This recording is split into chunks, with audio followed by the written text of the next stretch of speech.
Hi, this is Frank Narducci, proud superintendent of Chandler Unified School District. For this episode of the Superintendent's Focus, we're going to be at the Hope Institute of Chandler Unified School District. This is the first partnership of this kind in the nation. Hi, I'm Natasha Davis. I am the Director of Counseling and Social Services for CUSD. Hi, I'm Lindsay Taylor, Clinical Director of the Hope Institute. Natasha and Lindsay, it's great being with you here today. Can you tell us a little bit about what the Hope Institute is? Yeah, so the Hope Institute is a suicide treatment center. So we assess, stabilize, and treat individuals experiencing thoughts of suicide. That is all we treat. So any ongoing therapy needs would be referred to an ongoing therapist once we have treated the suicidality. We are a short-term outpatient program. So that means that kids can stay in their homes and continue to go to school while they are receiving treatment. The most important thing is we are dealing with kids in suicide crisis. And so we want to get them seen as soon as possible. So we are also able to see them within 24 to 48 hours. And I'm hearing, of course, nationwide, that this is a very unique partnership. Doesn't exist in most places, and that Chandler Unified is really privileged to have this partnership with Hope Institute.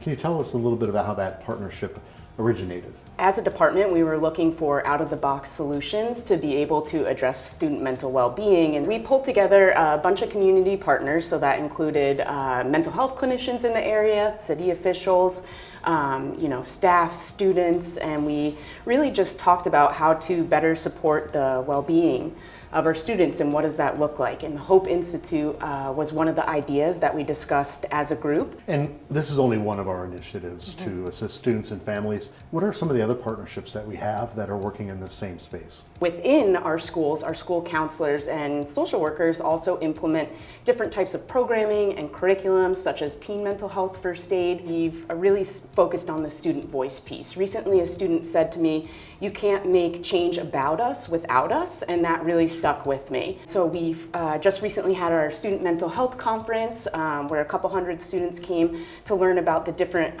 mental health resources in the area for all different types of topics. I think it's really important to know if you're mad or sad, you cannot add.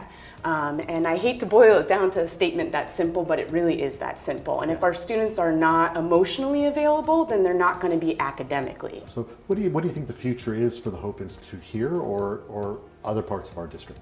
We are going to kind of gather data and research on what we're doing here, and we're really hopeful that this is going to be a very great resource for our community. And so if the opportunity presents itself and we're able to expand into the northern part of the community, we would love to do that. Right now we do service the entire CUSD community, but again, if that need is greater and we're able to expand into the northern part of the community, we plan to do that at the Chandler Care Center. Well, I want to thank the both of you very much, not only for being here today and giving us more information on this episode, but also for the work you do. Between all the work that you do in Natasha with our counselors and our social workers across a very large district, I appreciate the work you do there. And Lindsay, thank you for taking on this project. You're so much hope for our communities and our students, and it's a life-changing work that you're doing, so I thank you. Again, if you'd like to hear more information about the Hope Institute or any other resources that we have available for you in CUSD, please go to CUSD80.com.